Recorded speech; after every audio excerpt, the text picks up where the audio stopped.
Good evening, everyone. I thought we could come out to the college tonight. It's Halloween. And maybe we could have a little NCP, is that what it's called? An NPR, an SJW Halloween. So here we go. We'll see what the festivities are. We are accompanied by Simon.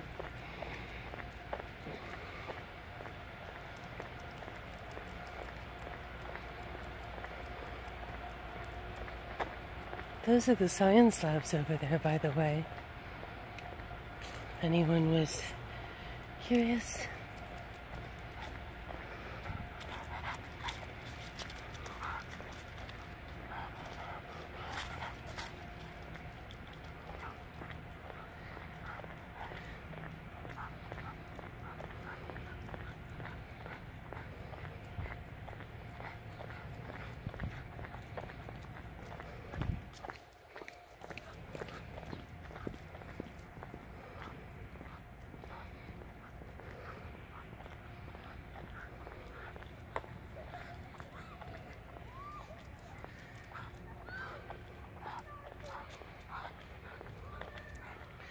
Once again, we will follow the festivities.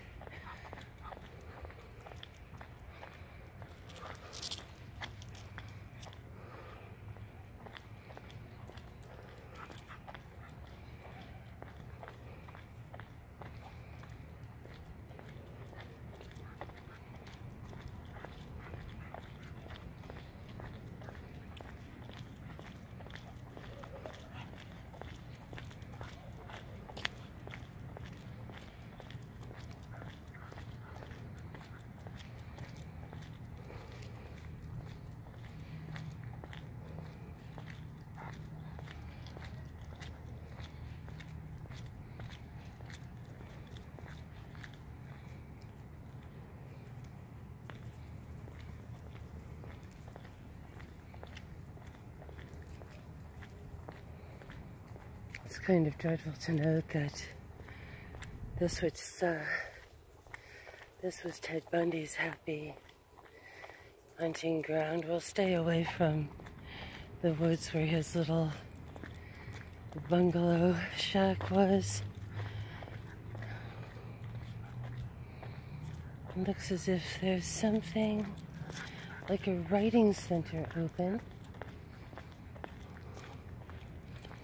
I don't see any sort of dances going on. There used to be festivities.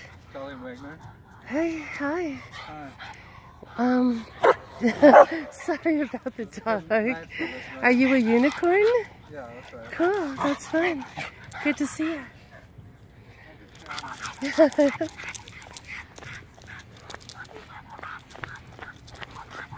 Are you headed to like an event? Are you headed to an event? I was Probably just like, yeah. Cool. Are you? Oh, you're a unicorn. Yeah, spooky night. Nice. Right? That's really cool. Nice, yeah. Spooky, right? Whoops. No, you came at a good time. Yeah. Have fun.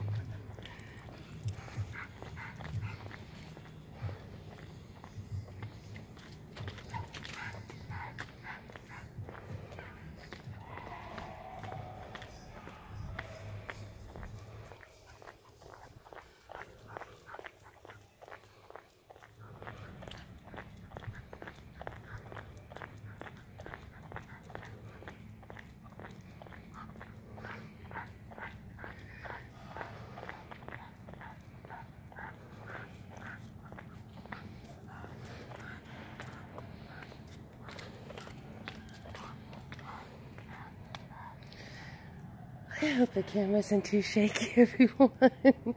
It's a little funny here with the dog.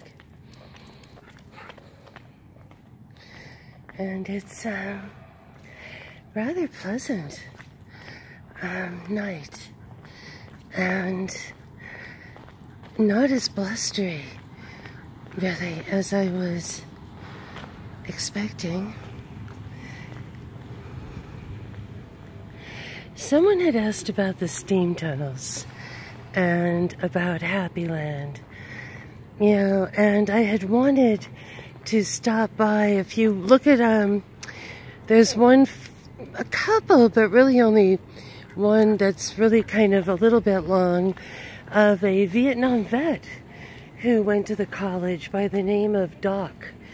And Doc was one of the very first Evergreeners at Evergreen. You know, he was like here back in the 60s and came sort of fresh from Vietnam to here. He bought a big piece of land in a place called Matlock, which was like only a dirt road away kind of place, way up in the hills, very Sasquatchy. And from what I've read, and it's interesting that the first students who came were older. It wasn't your kind of let's play football or young goths or anything like that back then.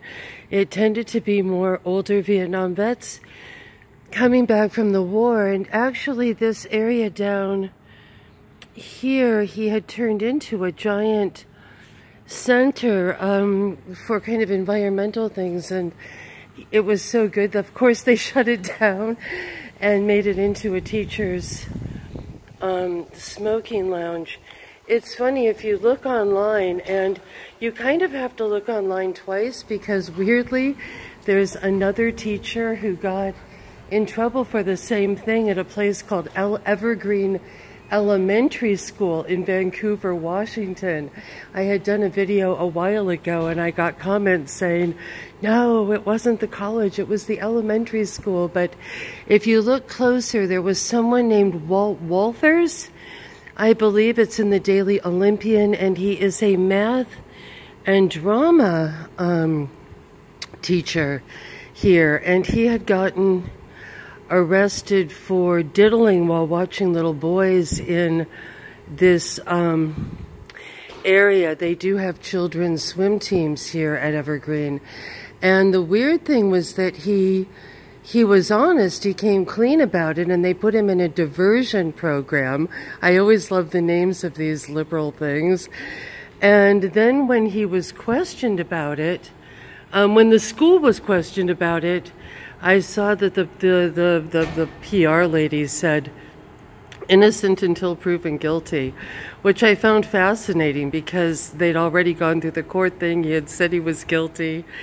And he kept the job. He kept the job, which was weird because a lot of people get fired here for really strange things. And so it's interesting to see who keeps the job and who doesn't. I'm not even sure if it's legal, you know, but they've had other problems with that. I'm not really pointing that out specifically. I guess we walked by there and I thought about it.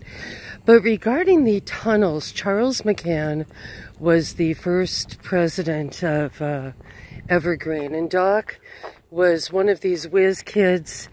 He was from a rogue Amish family, and had, you know, knew all about electronics and all about this sort of thing. His father worked for Ma Bell, and so he came here and was kind of blown away because he saw his, first of all, he saw Richard Jones here, who was a big MK Ultra Navy guy. If you're into MK Ultra, it appears to have started in the Navy, and you know, there were a lot of different kind of MK projects going on, you know, that blossomed out into Canada, and Dr. Cameron, and all these various universities, and you can find a lot, you know, a fair amount online about it. But it was totally bizarre to him that the guy from the black op guy from the SEER program in Vietnam was like teaching poetry to, you know, vegetarian girls here, and that really creeped him out right away. Regarding the tunnels, yeah, he he had talked to Charles McCann, had approached him about canisters that were in the tunnels. The tunnels had gone back quite a ways, and there were black canisters in them. There's been a lot of revamping of the buildings. There used to just be these sort of open pipes, and it was weird. It was like gases could come out of them, or water or oil or things to maybe stop rioters, I think was probably what it was there for. But he and Charles McCann were both back there and way deep in the tunnels, and there were black canisters, small black canisters. And Doc was like, the only thing in black canisters is cyanide. That's all. You know, that'll just kill everybody. And Charles McCann was like furious about it and had them removed. So he felt, Charles McCann realized that even though he was president of the college, that he was not told everything. That does happen a lot of times. And that he was, you know, partially like a victim as well. And he was really mad about it. So the tunnels, I don't know what everything is about them, but I do know that there was storage of things that were pretty lethal down there, and that the college was built to be isolated for a reason. There's only 2 roads in and out, so it's very easy for the National Guard to like close it, shut it down, that sort of thing. You know, it was founded in 1967 when things were really out of control, and they really wanted to have control. Being a student out here felt bizarrely isolating. It was my second 4-year college to attend. The first one was in New York, and that was an isolated college too, but somehow not quite as it was different. It was much smaller. It was very old architecture. It was called Friends World College, and the Wandering Scholar, the Fool on the tarot card was the mascot. And we were in the old Livingston Manor. They made their money through the opium trade wars, and it was a Quaker school on Long Island on Lloyd Harbor in this bizarrely wealthy area that did not want buses. They thought buses would bring in crime. So, and we were way down on the water at the end. Billy Joel was there, but nobody much knew or cared. It was like, there were a couple people from Long Island that spied on him one night. But here we are, Halloween, and we've walked now to the dorms, and we are in search of Halloween action. So I'll be quiet and just kind of keep looking. People have asked me if I filmed in the summer and that I'm lying, but I'd like you to notice the falling leaves and things like that.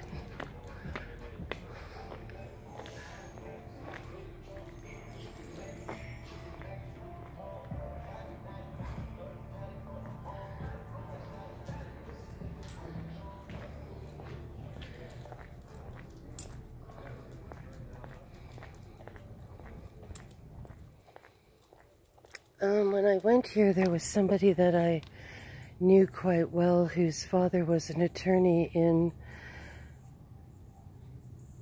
Federal Way for Weyerhaeuser. And one thing that was kind of interesting and odd to him was that he kind of knew a bit about the bones of the place, this lawyer for Weyerhaeuser, and they were at that time using white noise, white sound in buildings here.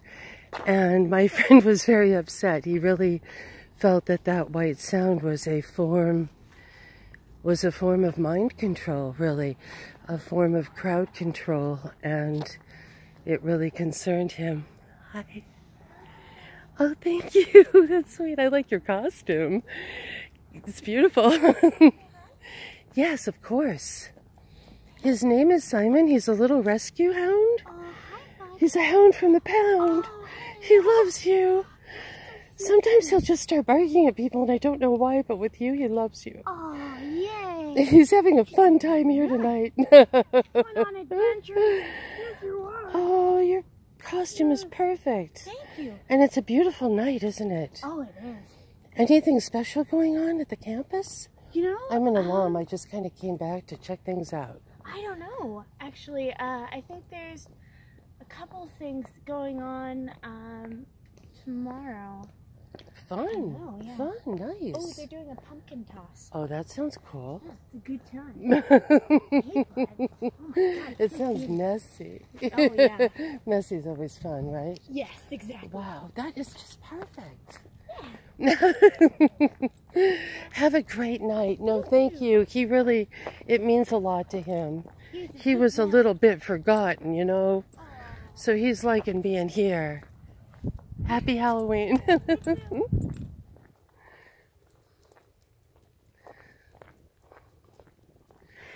Really, usually Halloween is kind of daunting here, and I feel like I'm walking around on a summer night. And so it's funny when we were talking about Richard Jones, and Richard Jones, the way, and teaching the sweet little vegetarian girls, right? He had been part of something called the SEER program in Vietnam, and that was where they tricked soldiers. Doc had told me about it, like, on more than one occasion. It really still kind of really upsets him that the SEER program was where they would put everyone in a plane and they'd be flying for a long time. They would think they were actually in the Viet Cong area. But actually, well, it gets weird. So he was in a plane and it went down. It literally, the plane went down. And there's Doc, right, with these other guys, and they're throwing them out. They're throwing them out, and they land on an island. And after they land on an island, like, some guy like Kim Jong-un shows up and is like, doesn't speak English and just whips everyone and spanks them and puts them in some kind of horrible place. And they were there for 3 months. And SEER is like search, is it called like search something? It's a reconnaissance thing. But anyway, this was so weird. At the end, it turned out they were just dropped off in like an island off of Mexico or Louisiana or something like that. And so it's weird that those people were here. And then through my other friend, Peter, I was learning about the white noise and the kind of what they called the insane asylum landscaping, that it was done in such a way as to control people. It's funny, I have a friend who actually went here, whose mother was an industrial, sorry about my tongue, an industrial psychologist, and her job was to like paint the inside of rockets or something to make sure that people didn't freak out in space. I don't know. It was weird. And that is kind of what we're dealing with here in industrial psychology, a sort of interesting thing going on. And so here's another just kind of, let's see, this was not here when I was here. The Housing Community Center. It doesn't look very attractive. It looks like waiting for the bus or something. It's like, what happened? I got so depressed the other night when I looked at that one little room no one was in, and it used to be like 5 times as big and have a stage, and they'd serve pancakes in the morning and all kinds of cool stuff. But anyway, we're here now, and it's a very, it's like a very quiet night. It's very different. Very, very quiet.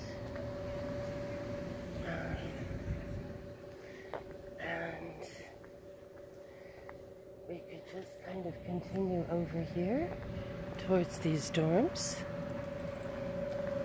and just see what we see. This once again is all new as well. Remember, I don't know if you saw the homeless footage that I shot this morning, but once again, there is plenty of room here this year. As you see, even in the Housing Community Center, plenty of room for people to live and to be.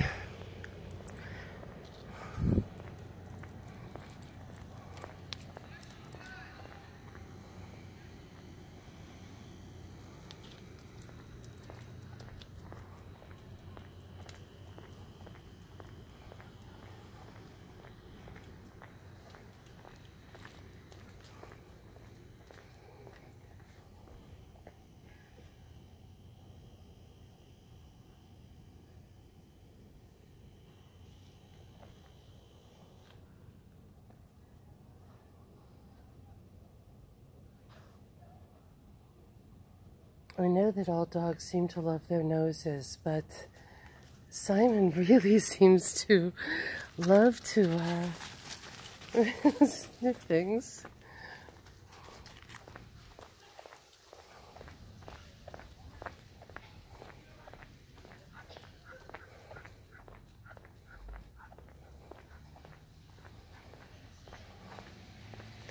It's bizarre, though, to think that the president of this campus is getting $380,000 a year after scaring away the students. It's just bizarre.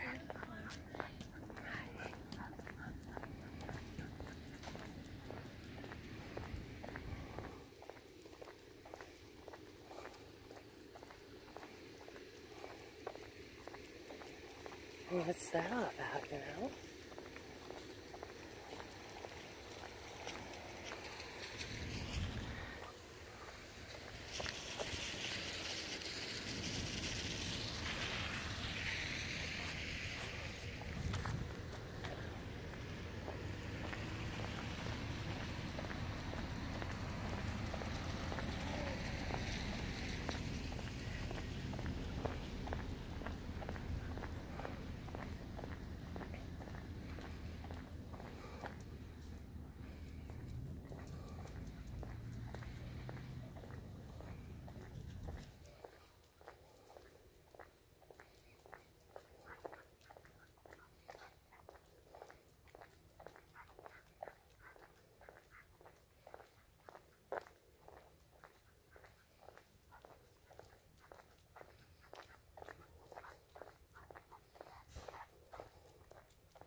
his name? Happy Halloween, Simon. Hi, Simon. That was his little pal name.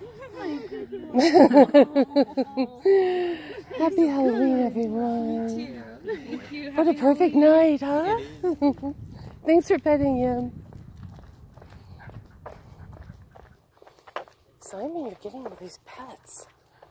You're so lucky.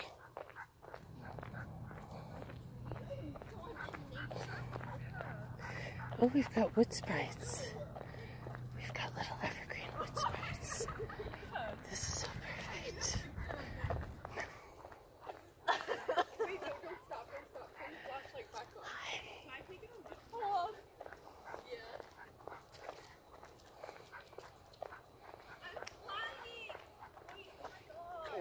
That is so cool.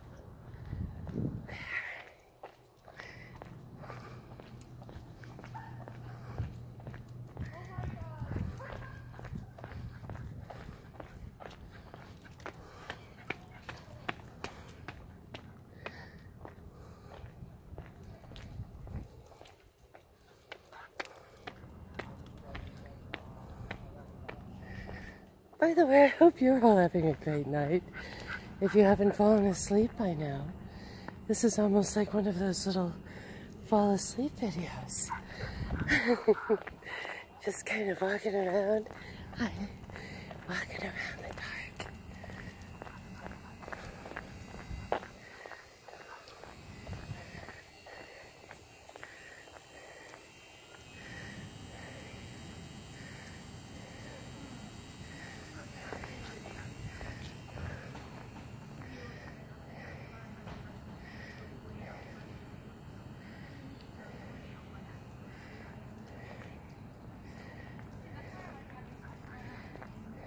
Or like a buddy. Yeah, but mainly often with our friends.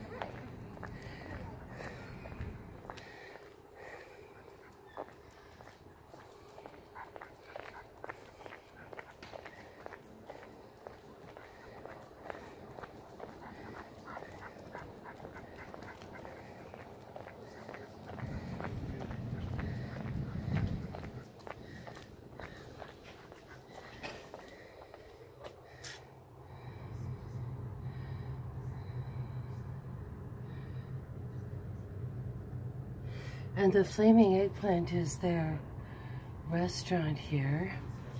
So if you want to go and smash patriarchy with a hammer, you can go there. Oops, it's the 27th. Sorry I missed it. That's the only activity I see. Instead of smashing pumpkins, smashing patriarchy.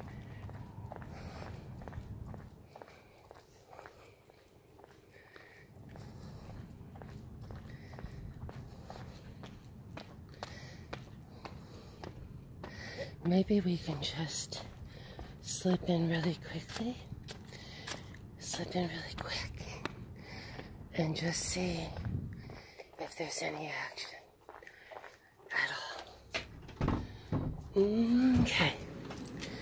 Here we be. Here we are.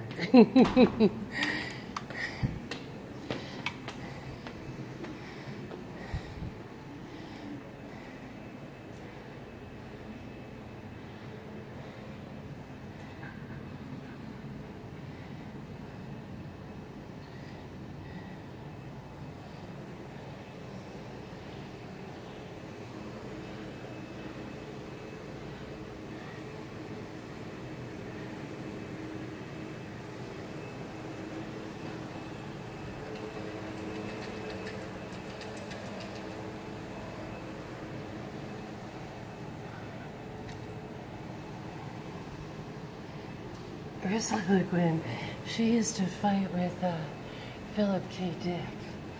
I was kind of more on the side of Philip K. Dick. I just remember that her people seemed kind of like cardboard cutouts.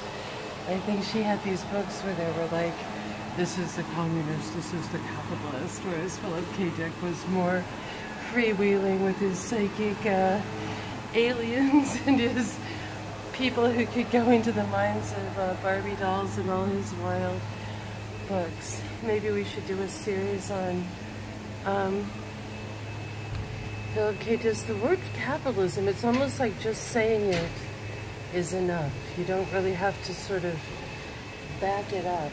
It's funny that way. Yeah, I noticed that a lot when I was a student. It was like you could just say it, you know, and it would just be it would be like that. So maybe we'll go upstairs.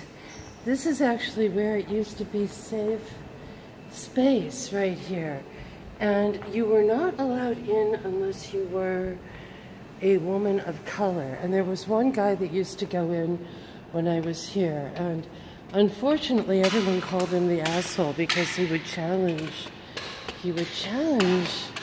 things like the fact that he was a taxpayer and therefore should be allowed into places, except, you know, like changing rooms and stuff, but not like, you know, and they kind of had nice sofas and free food and all of that, so it was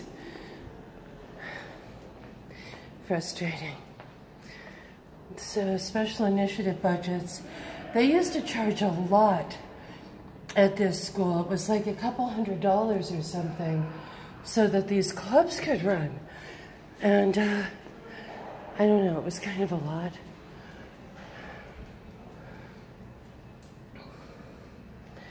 It's funny, they want people to go to college so they get away from violence, and then you